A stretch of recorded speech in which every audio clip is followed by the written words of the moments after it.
বেশি হতো বলো। হংসরাজ। কোনটা কি নাম বলো তো এই ফুলটার? হংসরাজ। দারুণ সেন্ট। আর আমার এখানে প্রচুর হতো, কিন্তু সব তুলে তুলে ফেলেও দেওয়া হচ্ছে, আর বিভিন্ন গাছ হয়ে গেছে তো, তার জন্য আর সেভাবে ফুলটা হয় না, খুব সেন্টেড ফুল হয়। হ্যাঁ, গুড মর্নিং, শুভ সকাল বন্ধুরা। আজকে আমার হংসরাজ দেখিয়েই আপনাদের সাথে কথা বলতে চলে এলাম। আর সবাই নিশ্চয়ই ভালো আছেন, যে যেখানে আছে সবাই সুস্থ আছেন, আমিও আছি, ভালো আছি। ওয়েদারটা কিন্তু প্রথমে সকালে রোদ্দুর দিয়েছিল, এখন আবার দেখছি মেঘলা মেঘলা করছে। যাই হোক, এ তো হবেই, সব চলে এসছে, মা দুর্গা আসতে বেশি দেরি নেই। হ্যাঁ, সঙ্গে থাকুন, রান্নাবান্না আছে, একটু আধটু বাগানে কাজ করার জন্যও চলে এসেছি। দেখি কি করতে পারি না পারি, সবটাই শেয়ার করবো, রান্নাবান্না তো শেয়ার করবোই। সবাই ভালো থাকুন। এখন আমি কাজকর্ম করি, আবার সময় মতো তো এসে কথা বলবো, দেখা হবে, সঙ্গে থাকুন, আসুন। ফুল অনেকগুলোই পড়েছে, দেখছি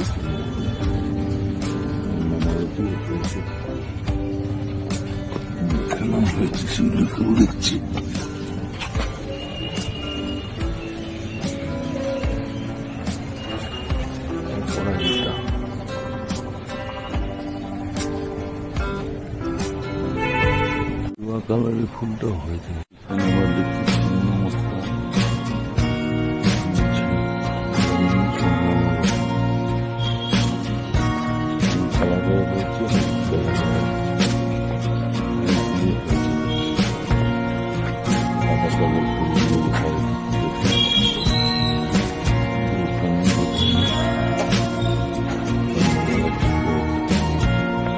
আর জবাগুলো বেশ বড় বড়ই হয়েছে,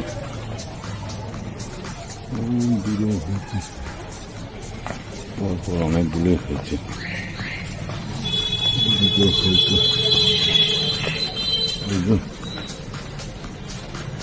এখানে হলুদ কালারের ফুলগুলো কত বড় বড় হয়েছে। আবার দেখছি বাগিচাগুলো কত সুন্দর হয়েছে।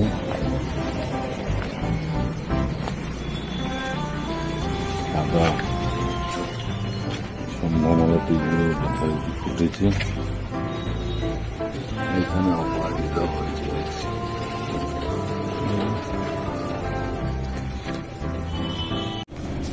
আজকে স্পেশাল ডিম ঢেঁড়স ভাজা।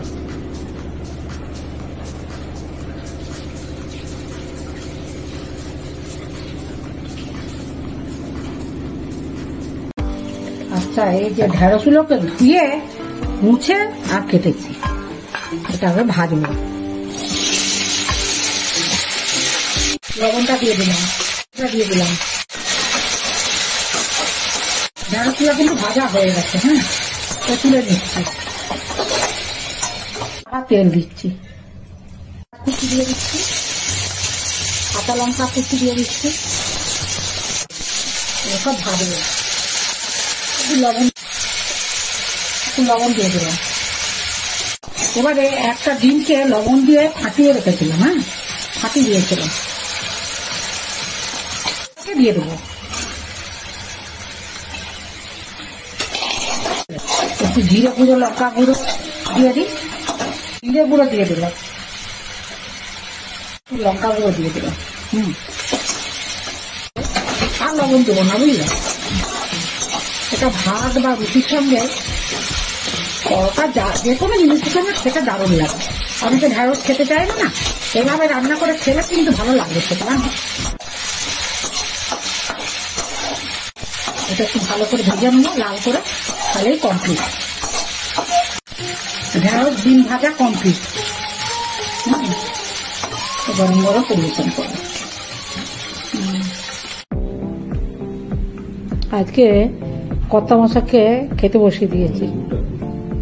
হ্যাঁ, কর্তা মশাই খেতে বসেছে, আর আজকে ডিম আর ঢেঁড়স ভাজা করেছি। খেয়ে বলতে হবে কেমন হয়েছে। সবাই তো ডিম এমনি ভেজে খায়, বা আর অনেক কিছু, আমি ঢেঁড়স দিয়ে ভেজেছি, বুঝলে। তার সাথে পেঁয়াজ, কাঁচা লঙ্কা, টমেটো পড়েছে। খেতে ভালো লাগছে। সত্যি করে কথা বলতে গিয়ে একটু হেরফের করে রান্না করলে না খেতে ভালো লাগে, বলো। যে কোনো জিনিসেই একঘেয়েমি ভালো লাগে। অন্য মাত্রা পেয়েছে। পূর্ণ মাত্রা পেয়েছে। খেতেও ভালো লাগে। হ্যাঁ, আর তুমি তো ঢেঁড়স খেতে খুব ভালোবাসো। পদ্মমশাকে ঢেঁড়সের যে কোনো আইটেম, সে ভাত দিয়ে, ভাতের সঙ্গে দিয়ে দুধ দিয়ে মেখে সেটা হলেই উনি খেয়ে নেবেন। মানে ঢেঁড়স ওনার খুব প্রিয়। ঢেঁড়স, চাটনি, শাক, তেতো এগুলো প্রত্যেক দিনেই মানে চাই পারবো তো। আমার ভালো লাগে। না, তোমার ঢেঁড়স পছন্দ হয়েছে সবজি বলো। ঢেঁড়সটা এক নম্বরে আছে। হ্যাঁ ঢেঁড়স আর শাক, হ্যাঁ ওটা এক নম্বরে। হ্যাঁ, যে কোনো শাক, তেতো অত হলো না হলো চলে, হয়তো না হলেও চলবে, কিন্তু শাক আর চাটনির কথা বলো। চাটনি না আর খাওয়া হলো। হ্যাঁ, শেষ পাতে চাটনি, শুক্রবারটা বাদ দিয়ে, বারবো তো থাকে তো। ভালো হয়েছে। ভালো হয়েছে। তারা বন্ধুরা যদি এভাবে ঢেঁড়স ভাজেন না, তাহলে খেতেও ভালো লাগবে বলো। অনেকে হয়তো ঢেঁড়স খেতে চায় না, কিন্তু ডিম দিয়ে ভেজে করে দেখবেন, কিন্তু খেতে ভালো লাগবে। যে কোনো রেসিপি একই রকম একঘেয়েমি আমার তো নিজে একদম ভালো লাগে না। আমার একদম ভালো লাগে না। আমার মনে হয় আমার বাস্কেটে ফ্রিজের মধ্যে কি সবজি আছে, বা বাজার থেকে কোনো সবজি এলো কিনা, কোনটা দিয়ে কি দিয়ে করব। না, তোমার ঢেঁড়সের সঙ্গে ডিম ভাজা, হ্যাঁ, অন্যরকম টেস্ট লাগে। হ্যাঁ, অন্যরকম টেস্ট লাগছে। হ্যাঁ, আজকে ওয়েদারটা এত মেঘ ডাকছে, আর কেমন দেখো কি অবস্থা হয়ে আছে। সত্যি ভালো টেস্ট হয়েছে। ভালো টেস্ট হয়েছে একদম একলা। এই ক্লাস কি করবে, বন্ধুদের বলবো না আরো বন্ধুদের? ঠিক আছে বন্ধুরা, আপনারা এইভাবে ঢেঁড়স কিভাবে করেছো হ্যাঁ সেটা দেখবে। হ্যাঁ, দেখে ভালো লাগলে লাইক করবে। তাহলে তুমিই বলে দাও আমার বন্ধুদের সাথে। হ্যাঁ, না, খাচ্ছে খেতে খেতে কথা বলাটা ভালো নয়, আমি বলে দিচ্ছি। আর আপনারা এইভাবে ঢেঁড়স ভাজা করবেন, ভাত রুটি যে কোনো জিনিস দিয়েই খেতে ভালো লাগবে। আর আমিও এইভাবে ঢেঁড়স ডিম দিয়ে ভেজেছি, তাহলে কেমনভাবে করলাম সেভাবে রেসিপিটা বা ভিডিওটা ভালো করে দেখবেন, প্রথম থেকে শেষ পর্যন্ত দেখতে হবে কিভাবে করলাম। হ্যাঁ, আর ভালো লাগলে একটা লাইক করবেন, কমেন্টস করবেন, আর আমার পাশে থাকবেন। আর আপনারা বারবার ভিডিওগুলো দেখবেন, একটু দেখলে তবে তো ভিউজ হবে না। আর আমরা ছোটখাটো মানে ব্লগার, হ্যাঁ, চুনাপুটি যাকে বলে। ডিম ভাজা আমি ফিনিশ করে দিই। ও আচ্ছা আচ্ছা আচ্ছা, এত ভালো হয়েছে, এত ভালো হয়েছে। আচ্ছা, আবার দেবো, আমি বন্ধুর সাথে কথা বলে নিই। ভালো লাগলে তাহলে লাইক কমেন্টস করবেন। সবাই ভালো থাকবেন, সুস্থ থাকবেন। আজকের মতো ভিডিওটা রাখছি। যারা নতুন বন্ধু তারা একটা সাবস্ক্রাইব করে দেবেন। আজকের মতো রেখে নমস্কার, ধন্যবাদ।